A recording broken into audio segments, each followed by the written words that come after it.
C'est parti pour une semaine d'action et de lutte contre l'illettrisme. Dispensaire toujours fermé, la galère des habitants de Ponériouin pour se faire soigner. Le Calédonien Laurent Fatt, sacré champion de France Super Motard Prestige S1, tels sont les titres de ce journal. Et d'abord, la grève RAR Loyauté, un mouvement mené depuis mardi par l'intersyndicale UTCFE-CGC 105 Transport. Des discussions étaient annoncées pour ce matin entre les grévistes et Jacques Lallier, président de la province des Îles et président de la SODIL, actionnaire d'Air Loyauté. Anne-Claire Lévesque, vous êtes sur place. Est-ce que des négociations ont vraiment eu lieu ? Non, absolument pas, Malia. Effectivement, alors il y a clairement un profond malaise chez Air Loyauté. Le mouvement de grève engagé depuis mardi dernier était au point mort ce matin et vous le disiez, les annonces de rencontres et de négociations n'étaient finalement que rumeurs, en tout cas ce matin. Il semble en effet que la situation bouge enfin. Le directeur de la SODIL, William Gagé, recevra les grévistes d'Air Loyauté à 15h. On l'a annoncé, on l'a appris ici sur place sur le piquet de grève il y a un petit quart d'heure à peine. C'est donc déjà une avancée dans la mesure où aucune rencontre n'a encore eu lieu depuis le début du mouvement. Rappelons que l'intersyndicale UTCFE-CGC 105 met en cause le management de deux des dirigeants, le directeur général et le directeur technique. Les grévistes pointent notamment des pressions qui pèseraient sur eux depuis au moins 2 ans. Alors pour l'heure, aucun des deux, le directeur général ou le directeur technique, n'ont souhaité s'exprimer. Les grévistes dénoncent ces pressions qui pèsent sur eux. Les liaisons avec l'IFO et les liaisons inter-îles sont interrompues pour l'instant, mais Air Loyauté poursuit ses liaisons avec Maré, avec UVA, avec TIGA. Et même depuis l'IFO, ils assurent les vols de service public. L'objectif pour les salariés en grève, ils sont un tiers à peu près de ces salariés, de sensibiliser la population à leur situation et à ces problèmes de management qui semblent profonds et en tout cas les affecter profondément. Rendez-vous donc à 15h à la SODIL pour cette première rencontre qui aura lieu avec le directeur de la SODIL depuis l'aérodrome de Magenta, Anne-Claire Lévesque, Nouvelle-Calédonie la première. À Belep, l'appel des clans au grand chef Amabili Waoulou, grand chef de Belep, a démissionné mardi dernier. Il expliquait que sa parole n'est plus respectée. Les clans Poitili, Yarik, Daillé est allé assure, je cite, saluer le courage dont il a fait preuve pour prendre une décision aussi difficile. Mais il lui demande aujourd'hui de revenir sur sa décision. D'après eux, dans la situation conflictuelle dans laquelle se trouvent les îles Belep actuellement, il est le seul garant d'un retour au calme possible. Rappelons qu'en mai, une bagarre avait fait un mort et plusieurs blessés. Le dispensaire de Ponériouin est toujours en travaux après l'incendie qui a endommagé une partie des locaux dans la nuit du 4 au 5 juillet dernier. L'équipe médicale du centre médico-social fait des visites en tribu, mais cela demande une organisation particulière, une situation qui inquiète la population obligée de se rendre dans la commune voisine à Poindimier pour les consultations et les soins. Un reportage, Marguerite Poigoun. Le problème, c'est qu'on est obligé d'aller à un Poindimier, ça coûte de l'argent, c'est pas normal quoi. Harold Babin de Ponériouin est en colère, ça fait 2 mois que ça dure. Cette situation pénalise la population et elle n'épargne pas les établissements scolaires de la commune. Carmélina Kahn, directrice de l'école maternelle publique du village. Donc si un enfant venait à tomber malade sur le temps scolaire ou qu'il y ait un accident, il faut qu'on appelle les urgences. Et si l'urgence s'avère importante, l'envoyer jusqu'à Poindimier. Entre ici et Poindimier, il y a déjà quelques kilomètres. Cette situation engendre des conséquences sur la pharmacie du village. Celle-ci est impactée au niveau de la fréquentation. Nastasia Winegay, la pharmacienne. On perd pratiquement 4 prescripteurs, notre médecin généraliste, plus le dentiste, la sage-femme. Donc on a moins de fréquentation. Ce qui est le plus dur, c'est de ne pas avoir de réponse, de savoir combien de temps on va pouvoir tenir comme ça en fait. Parmi les solutions envisagées il y a quelques semaines, la mise à disposition de locaux de la mairie au personnel médical pour recevoir les patients, mais toujours pas de suite selon Lucien Dubois, président du collectif des habitants de Ponériouin. Depuis 2 mois, il y a un local de la mairie en bas qui aurait pu servir aux consultations du docteur. Ça fait 2 mois qu'on attend toujours une convention qui doit être faite et apparemment elle n'a jamais été faite. Le contrat de bail pour ce local a fait l'objet d'échanges entre la mairie et la province Nord. Reste à le signer. Jean-Claude Napéravoin, 4e adjoint au maire de Ponériouin. En ce qui concerne le local, tout a été fait. Donc le contrat de bail qui devait être fait par le président est envoyé au niveau de la province. Maintenant, ce sont les services de la province qui verront pour signature et retourner à la mairie. Il faut tenir compte aussi des travaux qui doivent se faire aussi à l'intérieur. En attendant, l'équipe médicale organise des visites en tribu. Le dispensaire de Ponériouin pourrait rouvrir début octobre.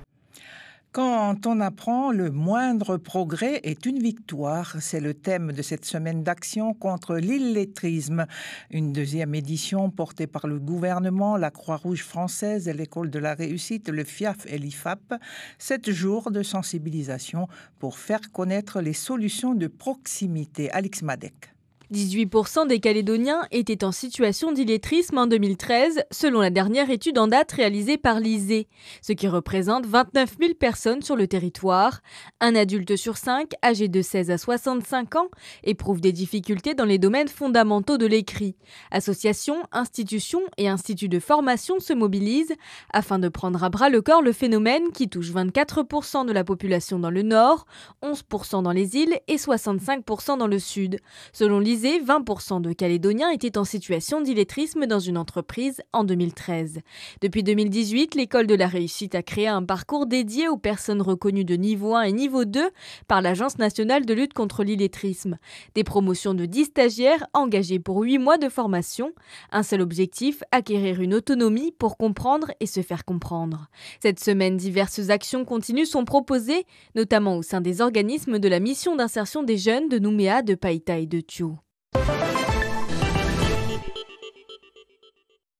Le sujet fait débat depuis bien des années. L'idée d'une redevance sur les extractions minières et d'une taxe sur l'exportation de ces produits miniers. Dans un contexte de crise du secteur du nickel, le principe semble avancer. Mathieu Ruiz-Barrault. Dans un secteur qui fait vivre quasiment un Calédonien sur 5, l'enjeu est énorme autour de la modification du code minier. Oui, un premier pas a été franchi le mois dernier avec l'autorisation de l'exportation de minerais bruts depuis Thiébagui et Goro. Mais la suite désormais, c'est la création d'une nouvelle fiscalité avec une redevance nickel et une taxe à l'exportation. Dans le détail, pour ce qui est de la redevance, les recettes fiscales devraient retomber dans les poches des communes minières. Mais voilà, impossible pour le moment de savoir lesquelles et combien. Quant à la taxe à l'exportation, les recettes seraient reversées à un fonds pour les générations futures, mais qui reste encore à être inventé. Il faut bien dire que les discussions avec les acteurs miniers ne sont pas terminées et que ces derniers mettent en garde contre une trop grande pression fiscale alors qu'ils estiment connaître déjà des difficultés. Pour le moment, ces textes ressemblent donc davantage à une coquille vide qu'à un projet bien ficelé. Et c'est justement ce que lui reproche le Conseil économique, social et environnemental.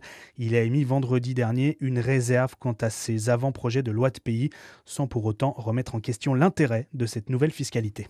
On passe au sport. Le Calédonien Laurent Fath remporte les 6 manches de la finale du championnat de France Supermotard ce week-end sur le circuit de la Versaine dans le Doubs, en métropole.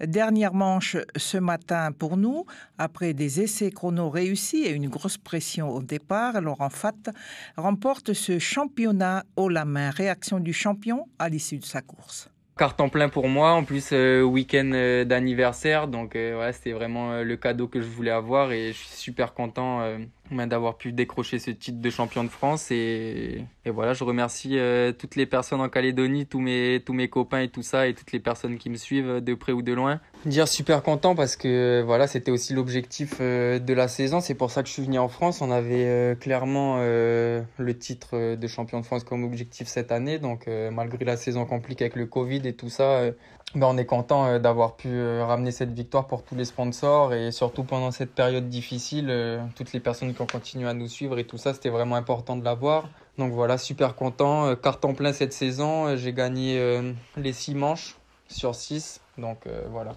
super satisfait et puis maintenant retour au pays pour bientôt. Laurent Fath, champion de France Supermotard Prestige S1, il répondait à William Lecrin. Cyclotourisme pour terminer. 160 coureurs ont pris le départ hier à Ploum, un événement convivial qui a réuni le monde du vélo calédonien en souvenir de Daniel Geillet, un ancien du VCC Mont d'Or. William Lecrin. En Nouvelle-Calédonie, cela fait toujours plaisir de voir des regroupements cyclistes encadrés avec une très bonne sécurité. La cyclotourisme en souvenir de Daniel Geller a permis de rassembler plus de 170 personnes. Les coureurs roulaient en peloton groupé. Très ému, Guillaume Geller a souhaité remercier tous les participants. Toujours très content de voir tout ce monde réuni là pour la cyclo de papa. Cette année, nous sommes environ 175 coureurs, qui est un très grand nombre, mais ce qui fait vraiment plaisir de voir toutes ces personnes-là. Je sais que de tout là-haut, il serait fier de voir autant de monde pour lui.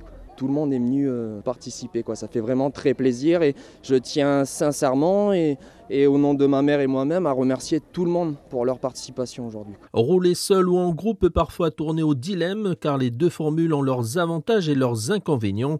À l'occasion de la cyclo Daniel Geller de dimanche, les coureurs ont effectué 1 ou 2 tours du Mont d'Or en mode non chronométré. Renato Portera, membre du VCC Mont d'Or. Une belle édition puisque quand même 175 inscrits. Un peu moins de partants, je pense qu'on devait être à 160 partants. Mais c'est déjà pas mal de voir un gros peloton comme ça sur les routes calédoniennes, ça fait toujours plaisir. On met en avant la sécurité, donc on a essayé d'avoir un maximum de motards, de personnes dans les ronds-points et une voiture d'ouverture, une voiture de fermeture et une ambulance qui suivait le peloton. Qu'est-ce qui fait que c'est toujours un gros succès cette cyclo ? Déjà parce qu'il n'y a pas beaucoup de cyclos en Nouvelle-Calédonie, donc je lance un appel du pied aux autres clubs. S'ils veulent organiser des cyclos, faites-le, puisque les gens sont demandeurs de rouler sur les routes en sécurité. Et puis après, il y a une grande partie du peloton qui connaissait M. Geller, donc voilà, c'est par rapport à lui aussi qui sont là. La cyclotourisme s'est terminée par un repas pris en commun sur la plage de Carcassonne à Ploum. Question pays spécial référendum est consacré ce lundi au transfert de compétences. Un magazine à suivre dès 12h15 en radio et télé avec Claudette Chupit et ses invités. Fin de ce journal, merci de l'avoir suivi. Bel après-midi sur La Première.